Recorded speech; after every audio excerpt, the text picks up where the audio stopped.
Hi everyone, delonewolf here and welcome back to another EVE Online discussion video. Since CCP has announced the new expert systems that are coming to the game, I thought it would be worth it to cover it a little bit because, well, it's a monetization option, so obviously not without its controversy and quite some heated feedback both in the forums and on the subreddit. Overall, I personally am not too much, I don't see too many problems with this expert system, so as always, if you want to read the news article for yourself, follow along. You just go to eveonline.com, you click on the news link, which brings you to the article's website, and then here you'll have expert systems coming soon, and that brings you to the news article itself. So the expert systems is going to be something that is trying mostly aimed at new players, I would say, and you should see this as an item, or no, not even an item, because it won't be a tradable in-game item or transferable or anything like that, more like a service that you're going to buy from CCP, from the website itself, probably from the account management page there, and then you'll just redeem sort of like a buff, like a booster for 1 week that will unlock a certain number of skill points depending on the expert system that you chose. And they're going to start with, let's see, it's down here somewhere, exploration, mining, and the core skills required to operate spaceships. So I would say here, you try EVE Online for the first time, you don't know what to try, but there is your option. You can try to be an explorer for a week, you can try to be a miner for a week, or you can try different ships for a week. I think that's what this core skills required to operate spaceships is going to be aimed at, because I would say that that's logical feedback that in all likeliness CCP is getting quite often. Is I see all of those great ships in all of these trailers, but it's gonna take me so many days, weeks, maybe even months to even be able to fly those, and so as a result, that may be the aim of this packet here with core skills required to operate spaceships.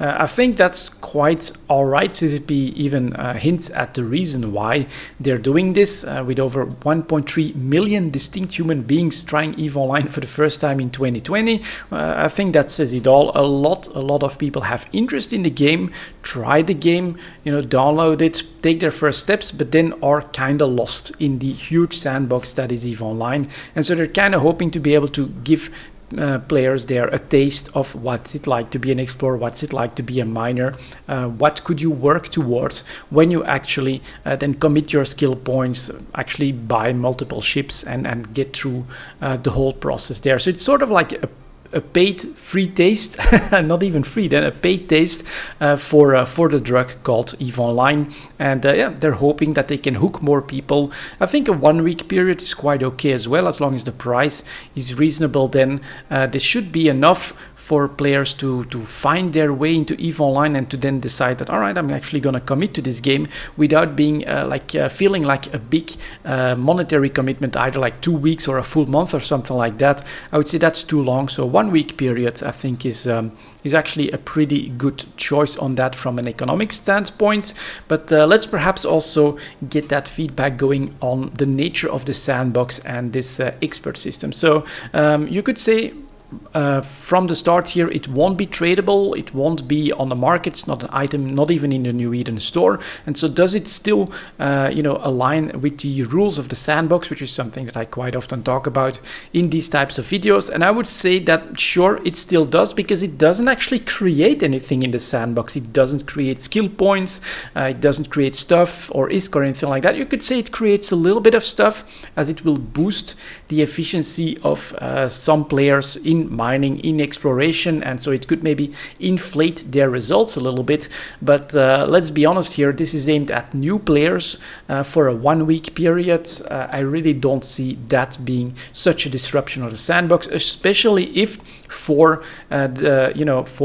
just the character of the player trying this being different, being actually a committed player that would then try to be a miner in EVE Online. Hell, they could, with more commitment, make even more stuff in the game anyway. You can't know that the expert system itself is going to inflate the number of stuff that the player has created in the game just by using that. So I would say that overall, yeah, this is okay from the rules of the sandbox perspective, because it just doesn't really add anything to the sandbox, which is also why I think a lot of the complaining that I'm seeing here is just the wrong people, looking at this. This is not aimed at existing players, at veteran players. It's not aimed at hardcore players. It's probably not even aimed at gamers that can put a serious commitment in the game. This is really like for new players, for players that don't have a lot of time to spend but still want to try EVE Online, to give them that option to explore and experience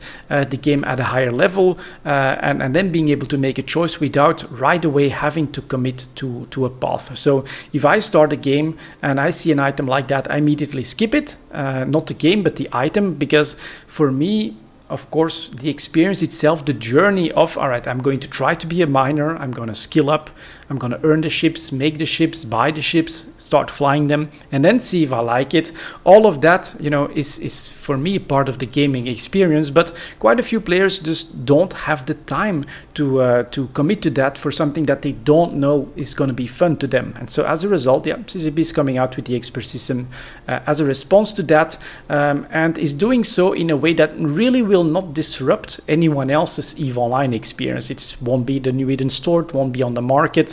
It's basically just going to be a buff, probably visible in the top left corner of the players that have actually purchased the service from CCP.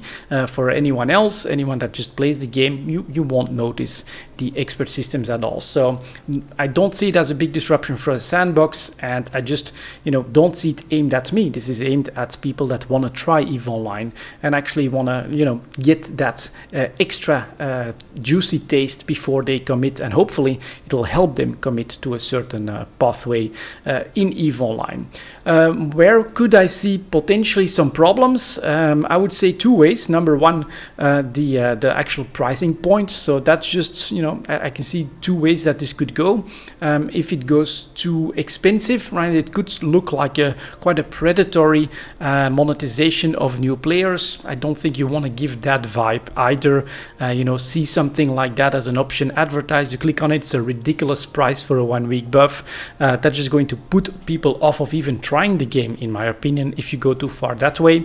And then you could also go too cheaply, but that's going to depend on the other aspect that I find a little bit dangerous. Exactly what are these expert systems going to unlock? Which ships, which modules?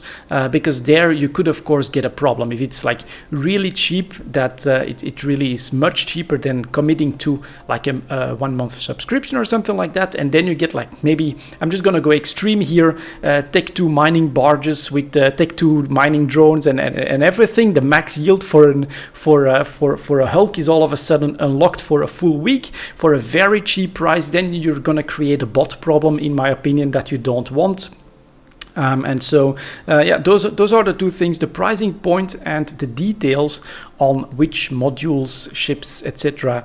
These expert systems are going to unlock. But am I worried about that? Honestly, I'm not really that worried. I think that once the dev blog, which I'm expecting, comes out showing exactly what these expert systems will unlock, we'll get a chance to give our feedback at CCP. And generally, if you can show that, all right, you know what I would do, these skill points, that ship, I would combine that, and it would create this problem. That CCP is always receptive to that, and we get a CSM as well. I'm pretty sure that that's the kind of feedback that they're specialized in, and that they'll keep an eye on that. So I'm not too worried about this being too disruptive. These expert systems, I would say for me personally, it's not aimed at me. I would never use that. I would never use a system like that in any game, to be honest. But I can understand that it's aimed at another type of player with a different mentality, and that it may help them find their way into EVE Online. So why the hell not? It won't disrupt my gaming. It's not really a problem for the sandbox in and of itself. So yeah, let's see how CCP is exactly going to implement these expert systems. Give them the feedback that is needed so that it won't create problems by really unlocking crazy stuff. I don't expect that to happen. And other than that, let's see how successful it's going to be. That's going to be, of course, CCP's own work here to keep an eye on these metrics, to try and get that up and running, and to be successful at getting more players from that 1 million plus players that tried the game in 2020 to hopefully try the game again in 2021, and then perhaps finally commit to a track that they enjoy so that they can stay in the game and that we can see more players in space. That's always more fun, I think, in the sandbox indeed. So there you go, guys. That's it for this discussion video. Let me know in the comments what you think about the expert systems, or if you actually see some potential problems for it. I would love to read that, because, you know, trying to give feedback is definitely part of the game here with these discussion videos. And yeah, let CCP know if you do see any glaring problems with that. But always, as always, do that in a respectful manner, constructive manner. I'm pretty sure that they're open to real problems that can be pointed here. Anyways, that's it for this one. Thank you very much for watching, and as always, I'll see you next time.